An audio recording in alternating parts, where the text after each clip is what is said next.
तो एग्जाम में जो क्वेश्चन आता है वो आता है कि अर्हेनियस के हिसाब से कौन एसिड है, ब्रोनेस्टेड के हिसाब से कौन एसिड है, ये डिफाइन करो। तो यहां से ये याद रखना था, यहाँ पर अर्हेनियस जो था ना, सबसे पहला व्यक्ति, ध्यान से समझना खाली इसमें जो जो पॉइंट आएगा। अर्हेनियस जो व्यक्ति थे उन्होंने कहा था कि एसिड वो कंपाउंड है जो प्रोटॉन इमिट करता है, जो प्रोटॉन इमिट करेगा। मतलब क्या हुआ, प्रोटॉन बोलने का मतलब क्या यहाँ पर होता है कि हम तुमको ऐसे भी समझाए, कल भी बोले थे कि एसिड जो होगा वो H प्लस आयन देगा। H प्लस का मतलब पहले समझो यहाँ पे क्या हुआ। हाइड्रोजन के पास एक इलेक्ट्रॉन है और उसका मास नंबर भी 1 है, यानी उसका एटॉमिक नंबर जो है वो भी 1 है और मास नंबर जो है वो भी 1 है। ठीक है, तो इससे हम क्या निकालेंगे, अगर हमको ये मालूम है तो नंबर ऑफ न्यूट्रॉन और नंबर ऑफ प्रोटॉन तो हम कैलकुलेट कर ही सकते हैं। तो नंबर ऑफ प्रोटॉन क्या था, इक्वल टू एटॉमिक नंबर था, यानी प्रोटॉन उसके पास कितना है, 1 है। नंबर ऑफ न्यूट्रॉन कितना हो जाएगा, नंबर ऑफ न्यूट्रॉन जो तुम्हारा हो जाएगा वो हो जाएगा 0। ठीक, और नंबर ऑफ इलेक्ट्रॉन कितना होगा, तो नंबर ऑफ इलेक्ट्रॉन जो होगा वो होगा 1। ये नॉर्मल हाइड्रोजन का केस है कि हाइड्रोजन के केस में इस तरह से हमको दिखता है कि हाइड्रोजन के पास एक इलेक्ट्रॉन है, एक प्रोटॉन है और 0 न्यूट्रॉन है, नॉर्मल हाइड्रोजन के केस में। तो हाइड्रोजन में हम बोल रहे हैं कि हाइड्रोजन नहीं निकलता है, हाइड्रोजन प्लस निकलता है। मतलब क्या हुआ, प्लस लगाने का मतलब क्या हो गया, अगर हम बोल रहे हैं H प्लस आयन निकल रहा है, प्लस का मतलब क्या हुआ कि उसका एक इलेक्ट्रॉन का लॉस हुआ है, एक इलेक्ट्रॉन का लॉस हुआ है। तो देखने वाली बात यहाँ पर यही है कि इसके पास एक ही इलेक्ट्रॉन था ही और वो भी लॉस हो गया, और न्यूट्रॉन इसके पास है नहीं, तो बचा क्या इसके पास, प्रोटॉन है। इसीलिए H प्लस आयन को, ठीक है, H प्लस आयन को बोला जाता है कि ये प्रोटॉन है। क्यों प्रोटॉन है, क्योंकि इसके पास इलेक्ट्रॉन तो है नहीं, न्यूट्रॉन तो है नहीं, न्यूट्रॉन नहीं है, इलेक्ट्रॉन नहीं है, केवल एक ही प्रोटॉन है। सो हम लोग H प्लस आयन को प्रोटॉन के रूप में बोलते हैं कि H प्लस आयन निकला मतलब प्रोटॉन निकला। यहां पर बोला कि अर्हेनियस के हिसाब से एसिड वो कंपाउंड है जो प्रोटॉन को रिलीज कर सकता है, जो प्रोटॉन को रिलीज कर सकता है। तो प्रोटॉन रिलीज करने का मतलब हुआ यहां पर कि हाइड्रोजन आयन को रिलीज कर सकता है। तो ये हाइड्रोजन वाला थ्योरी है, ठीक है, कि वैसा एसिड, मतलब इसके हिसाब से अगर हम बात करें अर्हेनियस के हिसाब से, तो एसिड वैसा कंपाउंड होगा जिसके पास 100% हाइड्रोजन तो होगा, तब ना वो हाइड्रोजन देगा। मान लो कि हम लिए HCl, तो हम बोले कि हाँ HCl में H है तो इससे H प्लस निकलेगा। ठीक है, हम बोले H2SO4, तो मतलब समझ में आया कि हाँ इससे H निकलेगा। ठीक है, तो ये क्लियर है कि इसके पास हाइड्रोजन था, लेकिन बाद में जाकर इसका ये वाला थ्योरी फेल हो गया। थ्योरी फेल होने का कारण क्या हुआ कि इसके हिसाब से था कि जिसके पास हाइड्रोजन है वही एसिड है, लेकिन ऐसे बहुत सारे एसिड मालूम पड़े बाद में जिसके पास हाइड्रोजन ही नहीं था। जैसे कि मान लो AlCl3, एल्युमिनियम क्लोराइड, ये एक, ये एसिड है और इस एसिड में एल्युमिनियम है और क्लोरीन है, इसमें तो हाइड्रोजन है ही नहीं, इसमें हाइड्रोजन नाम का कोई एलिमेंट है नहीं। तो जब ये रिएक्शन करेगा तो ये हाइड्रोजन कहां से देगा, इसके पास H प्लस कहां से आएगा, नहीं आएगा। तो ऐसा भी एसिड मिल गया जिसके पास हाइड्रोजन नहीं था। ठीक है, और अर्हेनियस ने कहा था कि एसिड वही है जिसके पास हाइड्रोजन आयन होगा। तो अर्हेनियस का कॉन्सेप्ट इसीलिए एनसीईआरटी के बुक में नहीं पढ़ाता है, लेकिन एग्जाम में ये दिखता है तुमको, तुमको पूछेगा कि अर्हेनियस के हिसाब से एसिड कौन है, अर्हेनियस के हिसाब से बेस कौन है। तो यहाँ पर ये तुमको याद रखना है कि अर्हेनियस के डिफिनेशन को अगर हम पकड़ते हैं तो अर्हेनियस का सिंपल सा लॉजिक था कि जो प्रोटॉन रिलीज करे या हाइड्रोजन आयन रिलीज करे उसको हम लोग कहेंगे एसिड है। ठीक है, ब्रोनेस्टेड लॉरी का कॉन्सेप्ट था कि एसिड को डिफाइन किया जाता है एनी हाइड्रोजन कंटेनिंग मटेरियल। ठीक है, बस यही पर ये भी वही बात बोला कि जो भी हाइड्रोजन कंटेन करने वाला मटेरियल है और जो हाइड्रोजन मतलब प्रोटॉन को डोनेट कर सकता है, जो प्रोटॉन को डोनेट कर सकता है उसको हम लोग कहेंगे एसिड है। तो यहां पर हमारे पास फाइनली क्या हुआ कि अर्हेनियस के हिसाब से बात करें या ब्रोनेस्टेड लॉरी के हिसाब से बात करें, दोनों का कहना यही था कि एसिड का मतलब वैसा कंपाउंड जो कंपाउंड हाइड्रोजन को कंटेन कर रहा है, यानी विदाउट हाइड्रोजन एसिड का होना इनके हिसाब से पॉसिबल नहीं था। यानी कि एसिड मतलब हाइड्रोजन रहेगा ही रहेगा।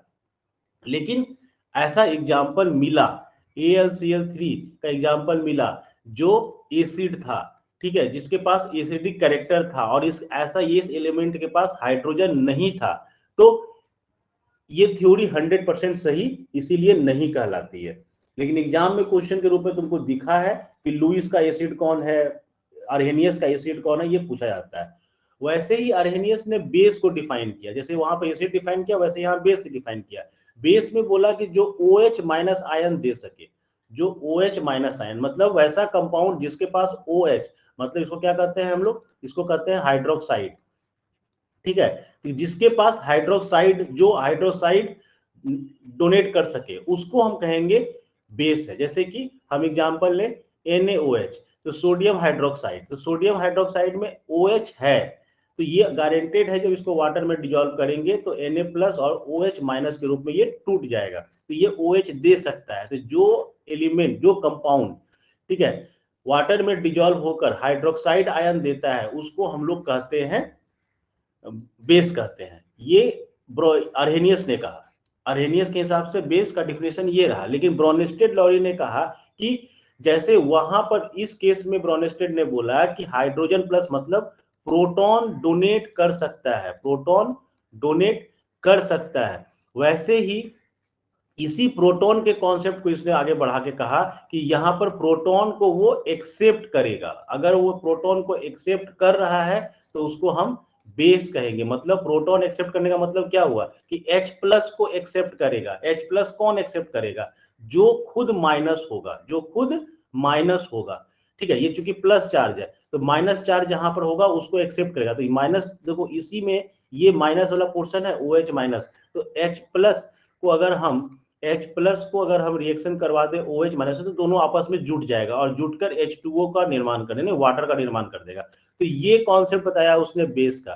तो दो यहाँ पर तुम्हारे पास डिफिनेशन रहेगा, एक अर्हेनियस का डिफिनेशन रहेगा, ठीक है, एक अर्हेनियस का डिफिनेशन है जिसने सिंपल सा लैंग्वेज में कहा कि एसिड जो है वो है जो H+ आयन दे और बेस जो है वो है जो OH- आयन दे।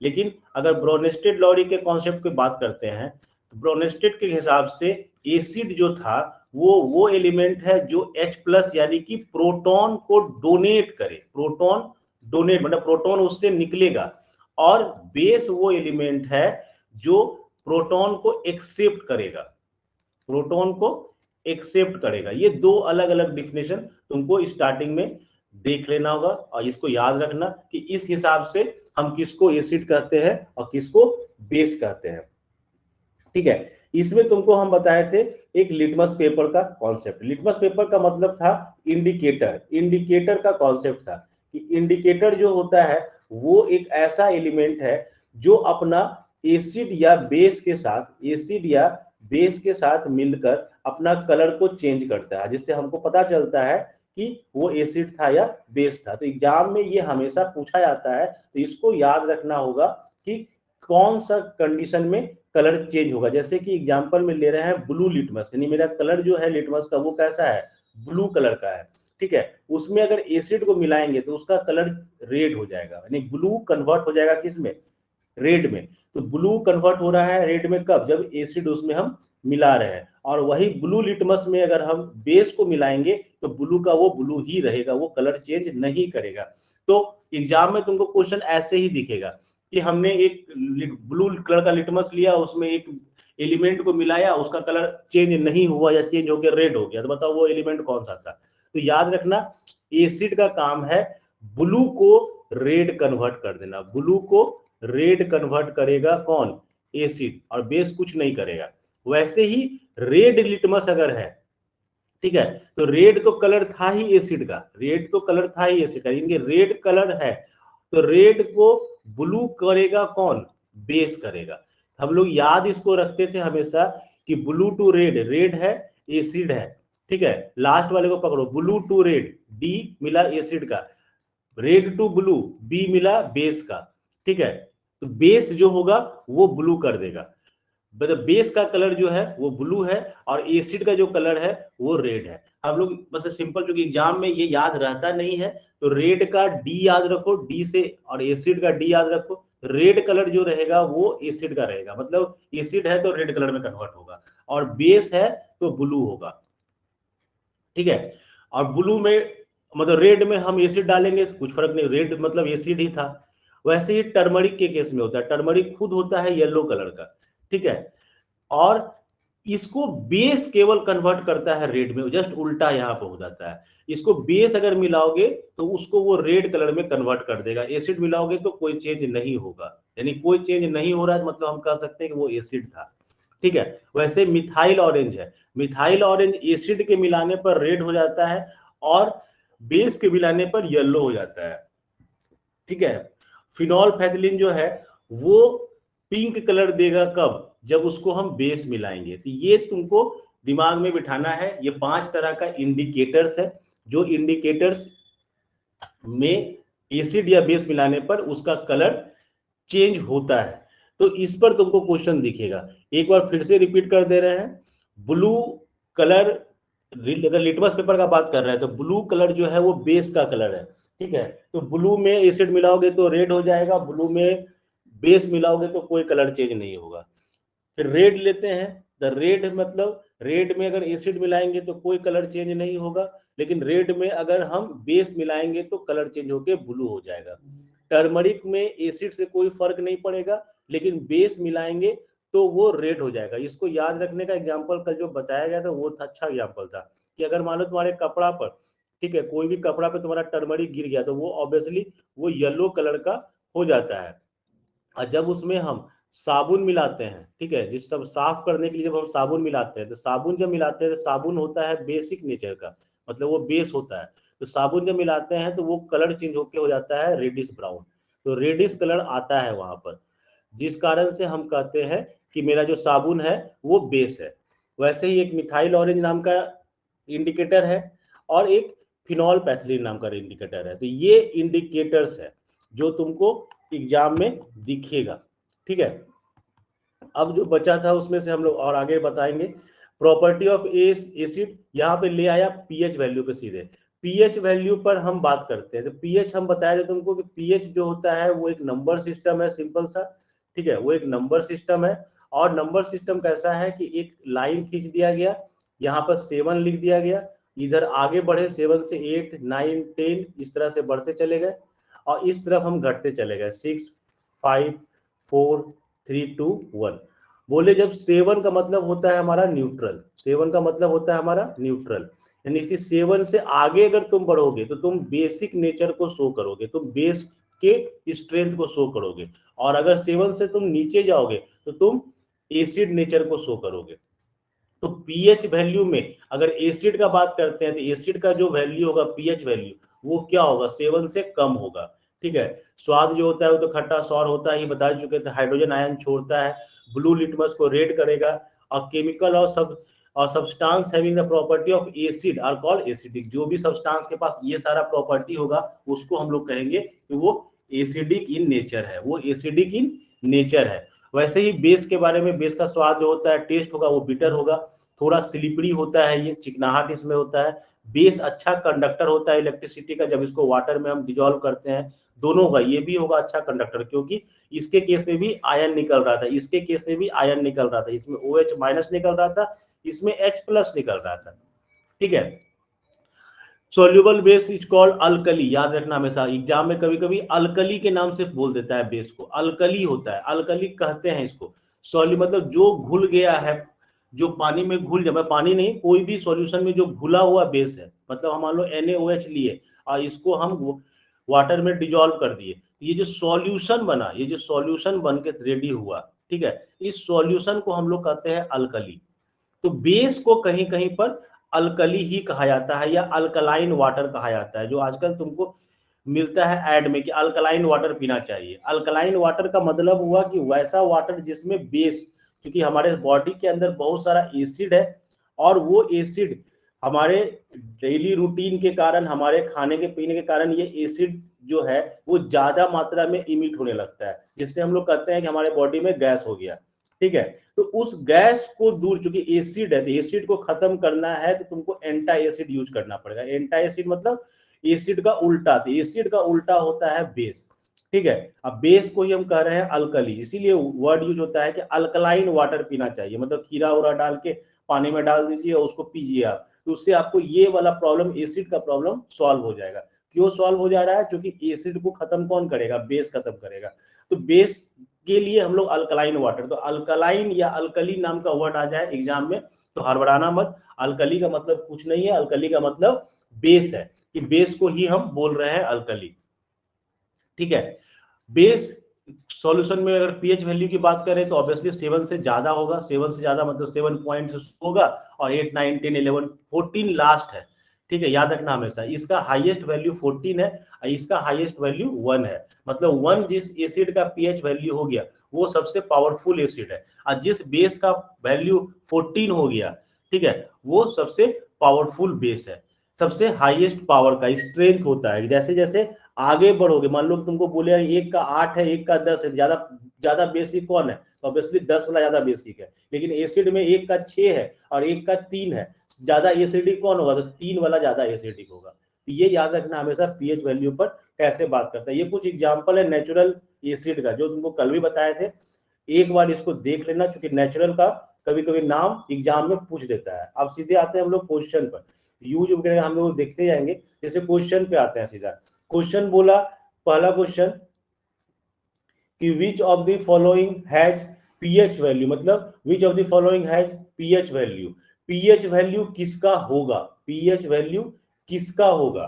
ठीक है, तो बोल रहा है 7, तो 7 अगर पीएच वैल्यू की बात कर रहे हैं तो 7 का मतलब क्या था बोलो? होगा। न्यूट्रल का मतलब हुआ उसमें एकदम कोई भी, मतलब 7 जब बोल रहे हैं, 7 का केस जो है वो एकदम मिडिल में है, एकदम कुछ नहीं।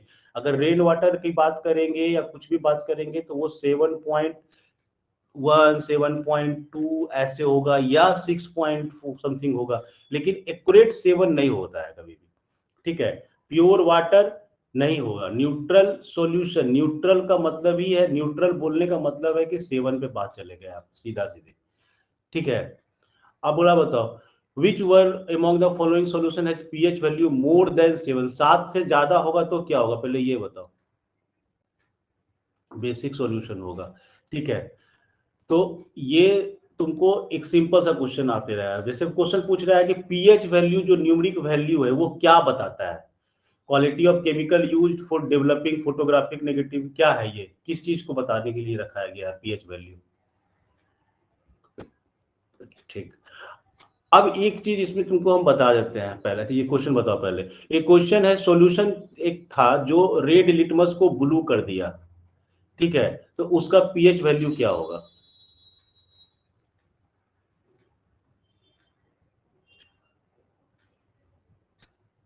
रेड लिटमस था, इसको कन्वर्ट कर बेस होगा। बेस का क्या होगा? 7 से ज्यादा कोई नहीं है। ठीक है, ये क्वेश्चन। एक pH of the solution change किया 3 से 6, मतलब किसी एक एसिड का पीएच वैल्यू जो हम निकाले पहले तो वो 3 निकला, बाद में उसको कुछ कुछ रिएक्शन करवाए, अब उसका पीएच वैल्यू जो हो गया वो कितना हो गया? 6 हो गया। तो बताओ कि H प्लस आयन का कॉन्सेंट्रेशन कितना इंक्रीज करेगा? ठीक है, तो इसको तुमको सिंपल भाषा में समझा देते हैं कि इस तरह का पीएच वैल्यू का मतलब क्या होता है? Log base of 10 H plus ion की संख्या, ये नियम होता है सिंपल सा। मतलब इतना टिपिकल तुमको नहीं करने बोल रहे हैं, तुमको समझा के बोल रहे हैं कि जब पीएच वैल्यू चेंज किया, जैसे मान लो 3 से चेंज हो कितना चला गया? 6 चला गया, तो चेंज कितना का हुआ ये बताओ? 3 का चेंज हुआ। ठीक है, बस जितना का भी चेंज होगा, जितना का भी चेंज होगा, ठीक है, याद रखना हमेशा कि जितना का भी चेंज होगा 10 टू द पावर उतना कर देना। 10 पर पावर कितना कर देंगे? जो चेंज हुआ। ठीक है, तो 10 का पावर 3 मतलब क्या हुआ? 10 इंटू 10 इंटू 10, मतलब क्या हुआ? 1000। जो भी यहां पर मान लो कि जो होगा वो 1000 टाइम्स होगा। ठीक है, तो पीएच वैल्यू 3 से 6 हुआ, तो यहां से दिमाग में तुम्हारे पास क्या आना चाहिए? 3 का मतलब और 6 का मतलब क्या हुआ? अगर पीएच वैल्यू हम ले रहे हैं, ये 7 था, ठीक है, यहाँ 3 है, फिर 4 है, फिर 5 है, फिर 6 है, फिर 7 है, पहले 3 था, अब 6 हो गया, तो बताओ उसका एसिडिक कैरेक्टर क्या हुआ? इंक्रीज हुआ कि डिक्रीज हुआ? डिक्रीज होगा, ये तो क्लियर हो गया। यानी डिक्रीज तो हो रहा है, तो इंक्रीज तो नहीं होना है, होना डिक्रीज है। ठीक है, डिक्रीज में मेरे पास 3 ऑप्शन था, तो तुमको सिंपल समझा दिए कि यहाँ पर अगर ऑप्शन में रहता कि इंक्रीज 1000 टाइम, तो ये दिमाग में बिठाना कि पीएच का वैल्यू बढ़ गया एसिड के केस में, ये एसिड है, तो एसिड के केस में 3 से बढ़ के 6 चला गया, तो एसिडिक नेचर क्या हो गया? डिक्रीज हो गया। और कितना डिक्रीज होगा, इसका सिंपल सा दिमाग में फंडा बैठा के रखना कि 10 का पावर जितना का चेंज हुआ पीएच का, मान लो कि तुमको बोलता है कि पीएच वैल्यू 2 है, अब बाद में ये चेंज होके हो गया 3, या मान लो चेंज होके हो गया 4, पीएच वैल्यू पहले 2 था, अब पीएच वैल्यू हो गया 4, तो बताओ कितना का चेंज होगा? बोलो। 2, बाद में हो गया 4,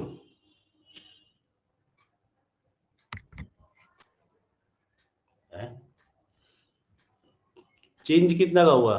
2 का चेंज हुआ, 2 से बढ़कर 4 गया, तो क्या बोल रहे, जितना भी तुमको चेंज जब निकालना रहे तो क्या करोगे? 10 पर पावर दोगे, 10 पर पावर उतना जितना तुम लाए हो घटा के।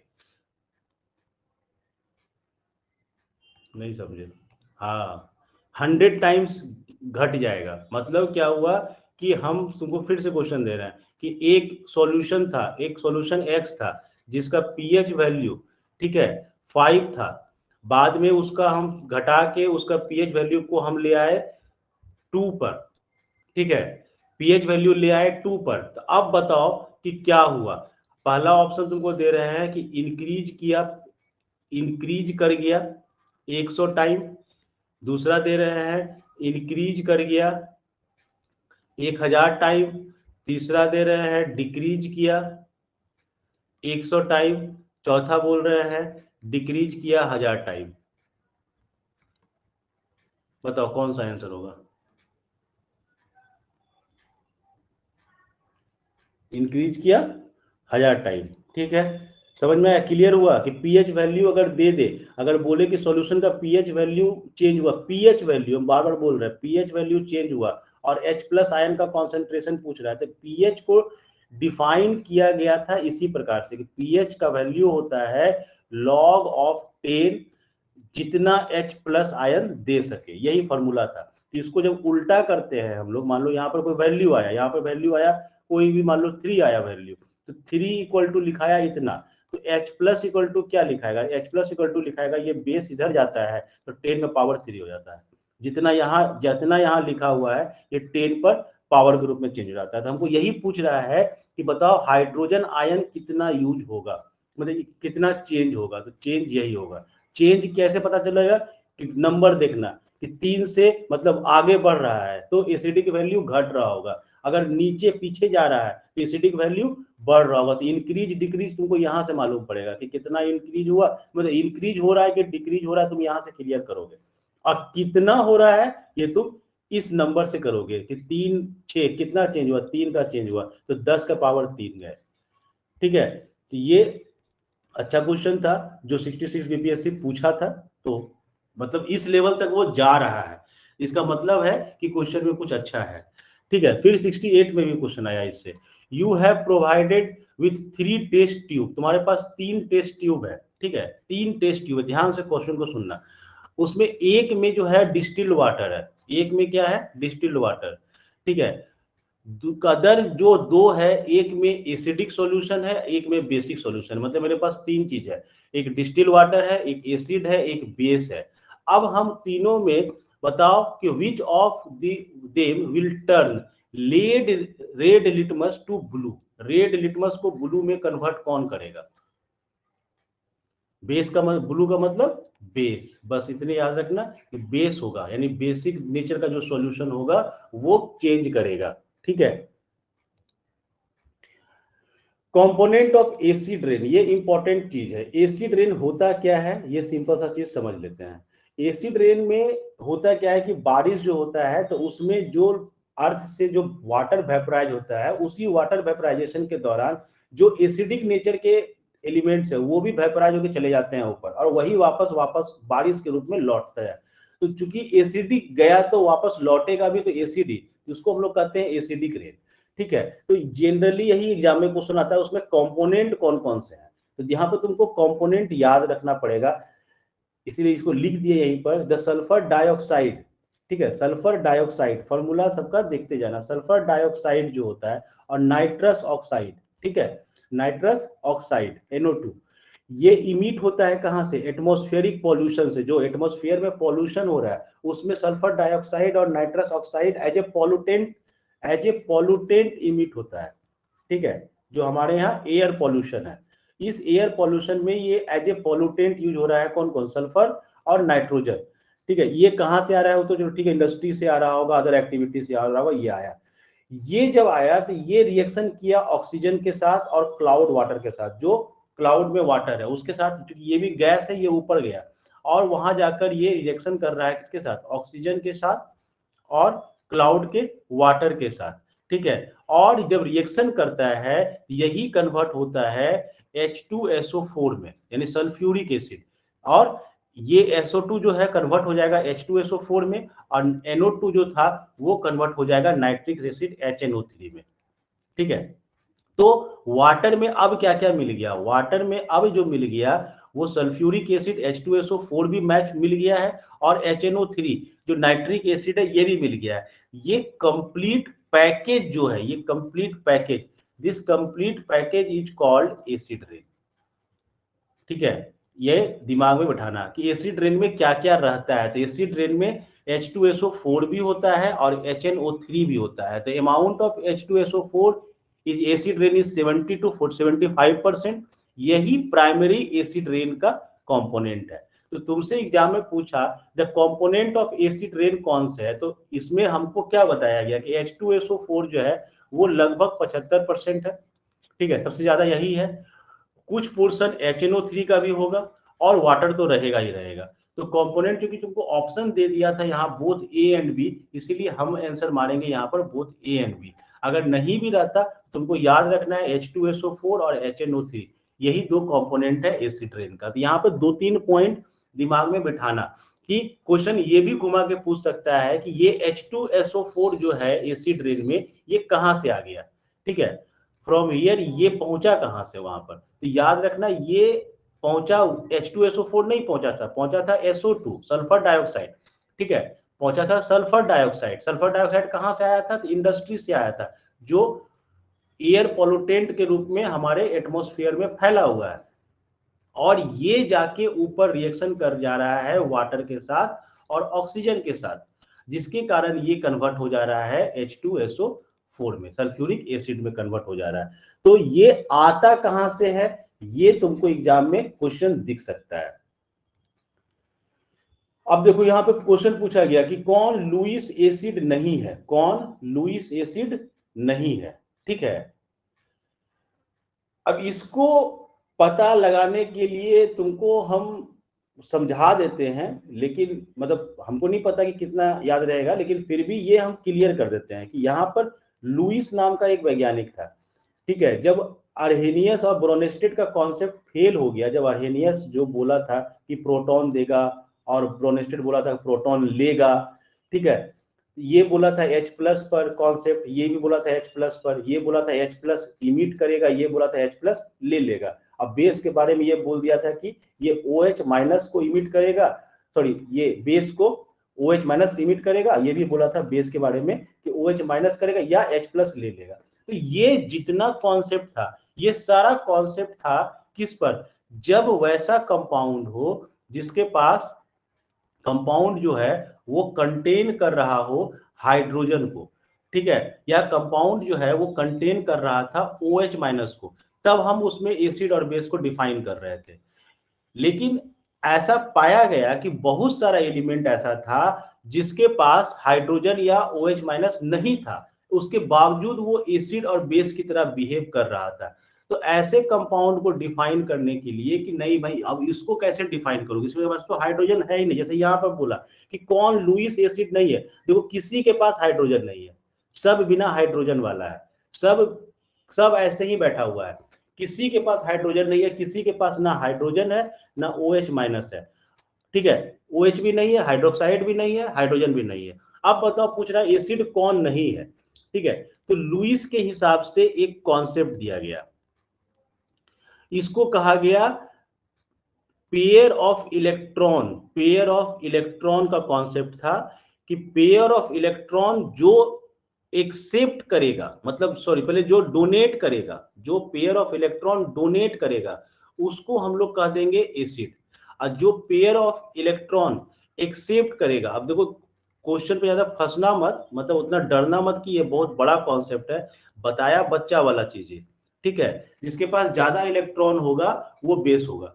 इसका मतलब समझना खाली क्या है, देखो हम समझाने की कोशिश कर रहे हैं, अगर याद रख पाओ मतलब इलेक्ट्रॉनिक कॉन्फ़िगरेशन सबका, तो आराम से चेक कर सकते हो। चेक कैसे करते हैं, एल्युमिनियम क्लोराइड था यहाँ पर, एल्युमिनियम, एल्युमिनियम के पास बाहर में 3 इलेक्ट्रॉन है, 1 2 3, ठीक है, मेटल था इसके पास। इसका ऐसे याद रखो, एल्युमिनियम का एटॉमिक नंबर 13 है, तो कैसे लिखाएगा 2 8 3, तो बाहर में कितना हुआ 3 इलेक्ट्रॉन, इसके पास बाहर में 3 इलेक्ट्रॉन है। अब क्लोरीन जो है उसके पास 17 होता है, तो 17 का मतलब हो गया 2 8 7, बाहर में कितना है 7 है, तो 1 2 3 4 5 6 7। अब एल्युमिनियम एक ठो लिए और 3 ठो क्लोरीन लिए, तो 3 क्लोरीन के साथ बॉन्ड बनाया, ऐसे बॉन्ड बनाया होगा, एक और क्लोरीन के साथ बॉन्ड बनाया होगा, एक और क्लोरीन के साथ बॉन्ड बनाया होगा। अब एल्युमिनियम का अगर हम जोड़ते हैं कि कितना नंबर ऑफ इलेक्ट्रॉन हुआ, तो एक तो पहले से था, एक इससे लिया, शेयर किया, तो 2 हुआ, 2 यहाँ 4 हो गया, और 2 यहाँ 6, टोटल 6 इलेक्ट्रॉन हो गया।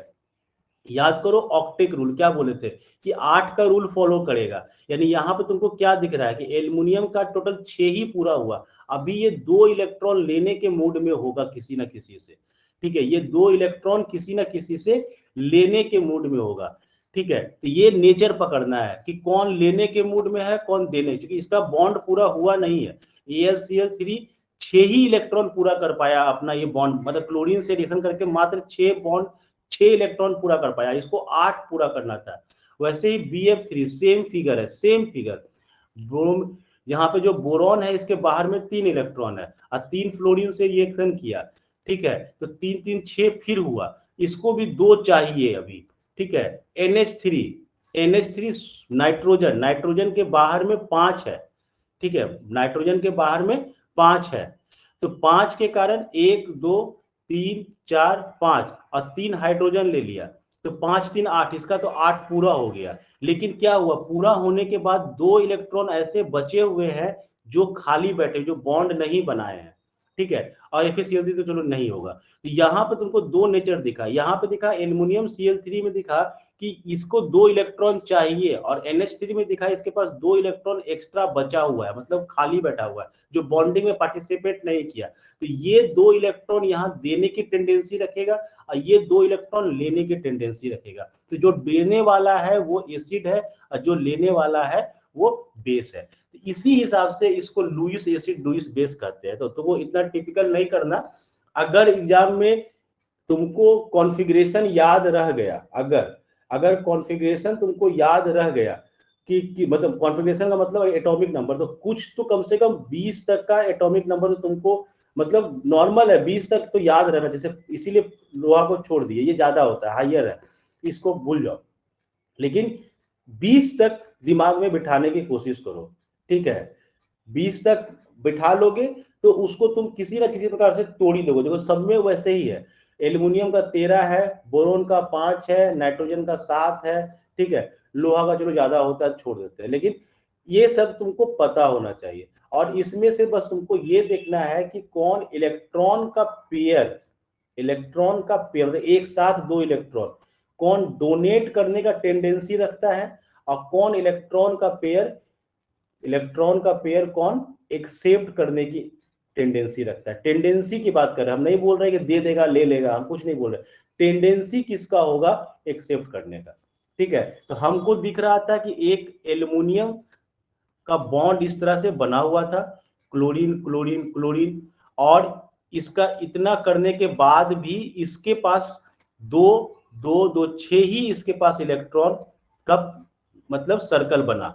वैसे ही हम NH3 में देखें कि NH3 में 3 हाइड्रोजन से ये रिएक्शन किया और 3 बॉन्ड बनाया और 2 इलेक्ट्रॉन इसका बिना बॉन्डिंग के मतलब खाली बैठा हुआ है। जरूरी नहीं खाली मतलब हुआ कि 3 3 6 और 2 8 तब इसका ऑक्टेट पूरा हुआ है।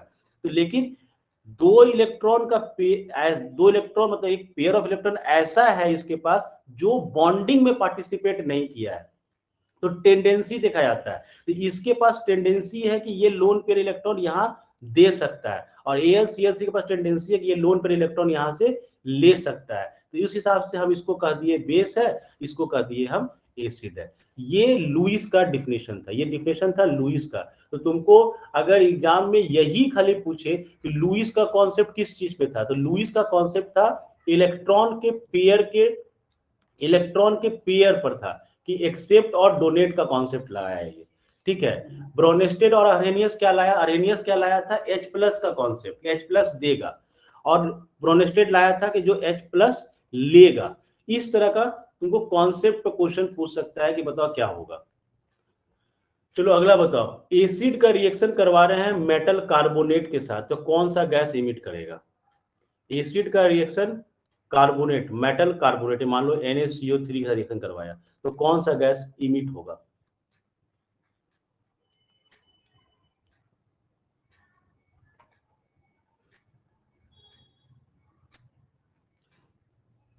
कार्बोनेट देखो ऐसे पकड़ो, इसको पकड़ा जाता है, कार्बोनेट का मतलब हुआ CO3, CO3 के आसपास तुमको कौन सा गैस मिलता है, CO2। बस इतने याद रखो। एसिड का रिएक्शन जब हम वाटर के साथ मतलब मेटल के साथ केवल कराएंगे ना, तब हाइड्रोजन गैस निकलेगा, बाकी हर केस में कार्बन डाइऑक्साइड गैस ही निकलेगा। कार्बन डाइऑक्साइड गैस का मतलब क्या हो रहा है ये भी समझा देते हैं।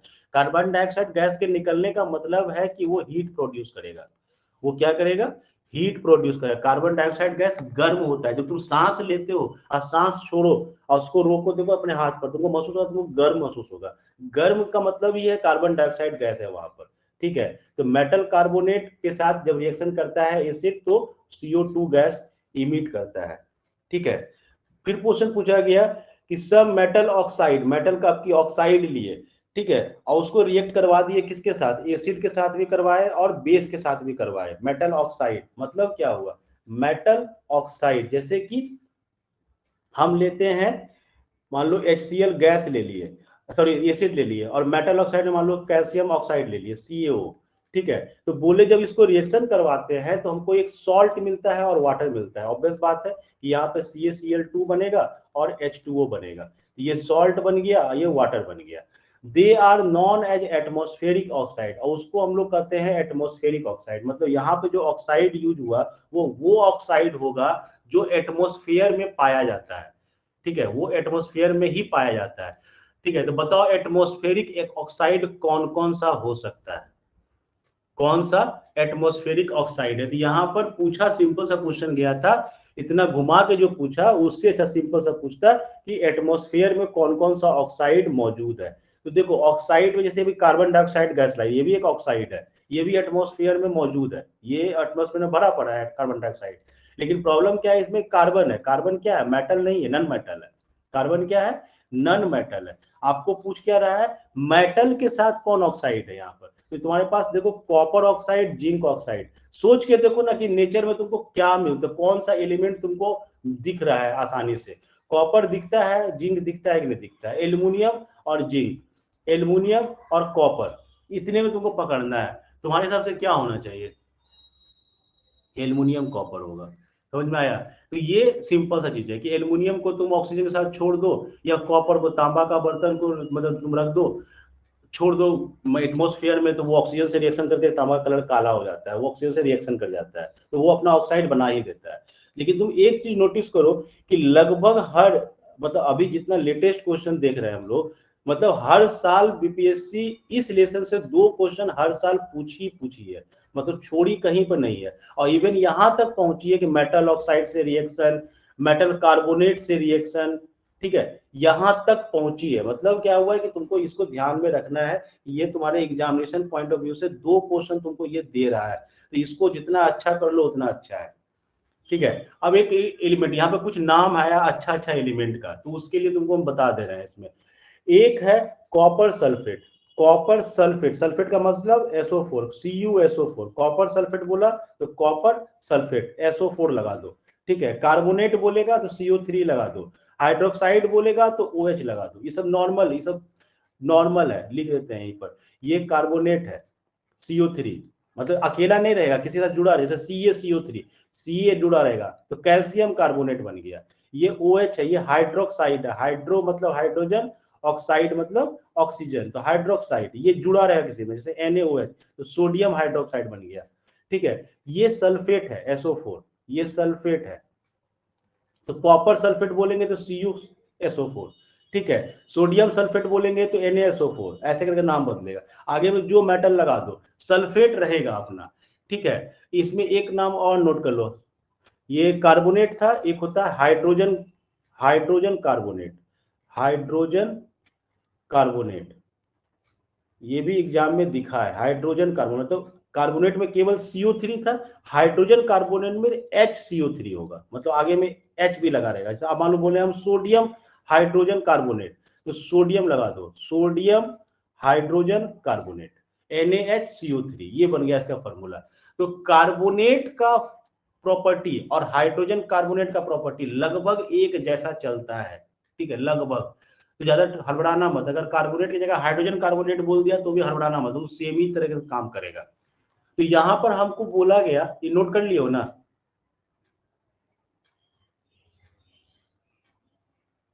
हेलो, हाँ, तो कॉपर सल्फेट जो CuSO4 है, CuSO4 कॉपर सल्फेट, इसको कहा जाता है ब्लू बिटोरल या नीला थोथा, तो थोथा बोलता है, थोथा, ये बहुत फेमस नाम है। नीला थोथा, कलर इसका होता है ब्लू कलर का। इसको यूज किया जाता है टंकी वगैरह को साफ करने, वाटर टैंक वगैरह को साफ करने के लिए, उसमें जो फंगस जमा हो जाता है, ठीक है, उसमें जो फुंगी लगती है बहुत सारी, तो उस फुंगी को साफ करने के लिए कॉपर सल्फेट का यूज किया जाता है, जिसको बोला जाता है नीला थोथा। ठीक है, ये इसमें फुंगी साइड होता है, मतलब ये फुंगी से लाइक एसिड है, ये यूज करते हैं हम लोग इसको, और ये उसको डिस्ट्रॉय करता है। तो ये वो केमिस्ट्री का पार्ट है जो तुमको डेली लाइफ में दिखता है। तो यही क्वेश्चन में एग्जाम में पूछा था कि what is the chemical use for destroying फुंगी in the water tank.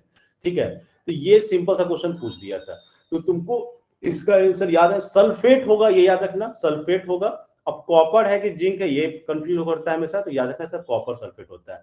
और 63rd में पूछा था, सिंपली नाम ही पूछ दिया था कि ब्लू बिटोरिल किसको कहा जाता है, तो कॉपर सल्फेट था इसका आंसर। तो याद रखना, नीला थोथा नोट कर लो, नीला थोथा इज कॉपर सल्फेट। ठीक है, कुछ नाम है जो बार बार एग्जाम में बार बार दिखता रहता है, तो उस सब नाम को तो कम से कम नोट डाउन कर लो। लिख लिए? ठीक है, कुछ नाम तुमको लाके दे दिए यहाँ पे इसीलिए, जैसे पहला है ब्लीचिंग पाउडर, ब्लीचिंग पाउडर है कैल्शियम हाइपोक्लोराइड, इसका नाम है कैल्शियम हाइपोक्लोराइड, CaOCl2 होता है। ठीक है, ब्लीचिंग पाउडर किस चीज में यूज होता है हम लोग जानते हैं। तो इसका जनरल नाम क्या है और केमिकल नाम क्या है, यही एग्जाम में दिख जाता है कभी कभी। ठीक है, तो इसको देख लेना। जो नॉर्मली यूज होता है बेकिंग सोडा, सोडियम बाइकार्बोनेट है। ठीक है, सोडियम बाइकार्बोनेट मतलब सोडियम हाइड्रोजन कार्बोनेट है, ये NaHCO3। वॉशिंग सोडा जो है वो सोडियम कार्बोनेट है, सिंपल सोडियम कार्बोनेट, मैंने बाइकार्बोनेट कर दोगे तो खाने वाला सोडा हो जाएगा, और कार्बोनेट कर दोगे तो धोने वाला सोडा हो जाएगा। प्लास्टर ऑफ पेरिस जो है वो कैल्शियम सल्फेट हेलीहाइड्रेट होता है। ठीक है, कैल्शियम सल्फेट यानी CaSO4, और उसमें थोड़ा सा पानी, आधा मात्रा पानी का, H2O, तो इसको कहते हैं हम लोग Paris of plaster. Washing soda बता ही दिए, सोडियम कार्बोनेट। कास्टिक सोडा बता ही दिए, सोडियम हाइड्रोक्साइड, NaOH। ठीक है, हाइपो जो होता है वो सोडियम थाइसल्फेट होता है, हाइपो यूज होता है, और नीला थोथा बताया कॉपर सल्फेट होता है। ठीक है, ये नॉर्मल सा वो एलिमेंट्स है जो तुमको एग्जाम में दिखेगा, तो इसको अच्छे से नोट कर लो, ज्यादा कुछ नहीं रटने की जरूरत नहीं है, सब डेली यूज वाला चीज है, डेली यूज में तुमको दिखता है सब, तो तुमको भी पता है कि कहाँ पे यूज होता है, तो जहां पर यूज होता है वहां पर खाली थोड़ा सा दिमाग में जोर डालना कि इसको केमिस्ट्री में क्या कहते थे, इसका फॉर्मूला क्या होता था, इससे तुम्हारा काम चल जाएगा। ठीक है, वैसे ये क्वेश्चन पूछा गया था एग्जाम में कि chemical formula of washing soda क्या होता है। ठीक है, अब वॉशिंग सोडा का केमिकल फॉर्मूला पूछ रहा है तो समझ में आना चाहिए, सिंपल सा क्वेश्चन पूछा था, सोडियम कार्बोनेट होगा इसका आंसर। ठीक है, टेबल सॉल्ट NaCl। अब आते हैं सॉल्ट पर। तो सॉल्ट में तुमको बताए थे कि एसिड और बेस जब रिएक्शन करता है तो सॉल्ट बनाता है। ठीक है, ये जब रिएक्शन करता है तो सॉल्ट बनाता है और वाटर इमिट करता है। ठीक है, कोई भी एसिड बेस को ले लो, जैसे मान लो हम लिए NaOH बेस ले लिए और इसको रिएक्शन करवा देते हैं HCl के साथ, तो यहाँ पर क्या होगा, तोड़ देते हैं रिएक्शन तुम्हारे लिए, H को तोड़ेंगे तो H+ और Cl- अलग हो जाएगा, क्योंकि एसिड का प्रॉपर्टी है कि H+ आयन रिलीज करेगा। वैसे ही ये बेस है तो इसका आदत है कि ये OH- को रिलीज करेगा और Na+ को रिलीज करेगा। अब ये Na+ और Cl- आपस में जुड़ेगा। ठीक है, तो बन गया NaCl जिसको हम लोग सॉल्ट कहते हैं, और OH- और H+ आपस में मिलकर बना देगा वाटर। तो ये बनाया सिंपल सा सॉल्ट और ये बनाया वाटर। तो क्वेश्चन तुमसे पूछा गया था कि जो सॉल्ट बन रहा है NaCl वो कैसे बन रहा है, मतलब वीक एसिड और वीक बेस लेंगे कि स्ट्रॉन्ग एसिड स्ट्रॉन्ग बेस लेंगे कि वीक एसिड स्ट्रॉन्ग बेस या स्ट्रॉन्ग एसिड वीक बेस, बताओ क्या होना चाहिए। एक चीज दिमाग में बैठा के रखना कि सॉल्ट जब भी बनेगा तो दोनों तरफ से स्ट्रॉन्ग यूज होता है हमेशा, तब रिएक्शन होता है बहुत तेजी से। अगर एसिड, हाँ हाँ, अगर वीक रहा एसिड, अगर एसिड वीक रहा तो H+ को रिलीज ही नहीं करेगा। अगर वीक रहा बेस तो OH- को, मतलब वीक बेस है, वीक एसिड का मतलब क्या हुआ कि जो H+ को देने की टेंडेंसी कम जैसे जैसे करते जाएंगे वैसे वैसे खराब एसिड होता जाएगा। जैसे जैसे OH- को छोड़ने की टेंडेंसी कम होगी तो वो खराब बेस होगा। तो जो खराब होगा तो वो छोड़ना ही नहीं चाहेगा H+ और OH-, यही दोनों आपस में मिलके ना वाटर बना रहा है। जब वाटर ही नहीं बनेगा तो सॉल्ट कैसे बन सकता है अच्छा से। ठीक है, तो इसका आंसर जो होगा वो स्ट्रॉन्ग एसिड और स्ट्रॉन्ग बेस होगा। ठीक है, अगला क्वेश्चन है, बहुत हम लोग सुनते आए हैं आयोडाइज्ड नमक खाना चाहिए, आयोडाइज्ड नमक खाना चाहिए। तो आयोडाइज्ड नमक जो होता है उसमें जो आयोडीन हम लोग मिलाते हैं नमक में, यानी इस NaCl जो यहाँ से बना, इस NaCl में हमने आयोडीन मिलाया, तो ये आयोडीन कौन सा है, फ्री आयोडीन है, कैल्शियम आयोडाइड है, मैग्नीशियम आयोडाइड है कि पोटेशियम आयोडाइड है। छोटा से बड़ा है, सबसे छोटा फ्लोरीन है, बहुत छोटा, 9 इसका एटॉमिक नंबर होता है मात्र, सबसे छोटा है ये। क्लोरीन का फिर 17 हो जाएगा बढ़ के, ब्रोमीन का शायद 35 या 36 होता है। ठीक है, और इसका शायद 60 के आसपास में होता है। तो कहने का सेंस क्या है मेरा कि साइज तुमको क्या दिख रहा है, सबका साइज क्या हो रहा है, बढ़ रहा है, बढ़ रहा है, यानी आयोडीन इस ग्रुप में सबसे बड़ा एलिमेंट है। ठीक है, और ऐसे भी बहुत बड़ा एलिमेंट है ये बहुत बड़ा एलिमेंट है, और इसको हमको किस में मिलाना है, नमक में मिलाना है। ठीक है, तो नमक को तुम देखियो, नमक कैसा होता है, क्रिस्टल क्रिस्टल टाइप का होता है, टुकड़ा टुकड़ा टुकड़ा टुकड़ा टाइप होता है। तो इसमें अगर हम एक हैवी एलिमेंट को मिला दे डायरेक्ट तो क्या दोनों मिक्स होगा, मतलब तुमको नमक से तुमको आयोडीन अलग तुम करके दिखा सकते हो क्या, नहीं। तो वो आयोडीन उसमें मिक्स हो गया पूरी तरह से, बात समझ में आ रहा है। तो आयोडीन, अगर फ्री आयोडीन लेते हैं तो ये बहुत बड़ा साइज है, क्रिस्टलाइज साइज है, बड़ा बड़ा साइज है, ये क्रिस्टल में क्रिस्टल मैच नहीं करेगा कभी भी, इसीलिए फ्री आयोडीन यूज नहीं होता है। अब तुमको पकड़ना था कि कौन सा इसमें मेटल ऐसा है जो खाने के काम में आएगा, कौन सा ऐसा मेटल है जिसको खाने से हमको घाटा नहीं, जैसे कैल्शियम, कैल्शियम से हड्डी बना हुआ है तुम्हारा। ठीक है, तो क्या कैल्शियम का चूर्ण नमक में मिक्स हो पाएगा कभी, मतलब समझने का सेंस ये है कि मिक्स करना है, तो मिक्स करने से वो दोनों आपस में ऐसा मिक्स हो जाए कि उनको मालूम नहीं पड़े कहां पे आयोडीन है कहां पे क्या है। तो अगर कैल्शियम रहेगा तो कैल्शियम अपने आप में एक प्रॉपर्टी रखता है, ये मिक्स नहीं होगा, क्रिस्टल इसका नहीं मिक्स होगा। मैग्नीशियम थोड़ा सा बर्निंग इन नेचर होता है, बर्निंग इन नेचर मतलब सोडियम के बगल में है। ठीक है, ये बर्निंग इन नेचर है। ठीक है, इकलौता एक पोटेशियम यहाँ पर है जो खाने के योग्य है। तो आयोडाइड नमक में जब हम लोग आयोडीन मिलाते हैं वो पोटेशियम आयोडाइड मिलाते हैं।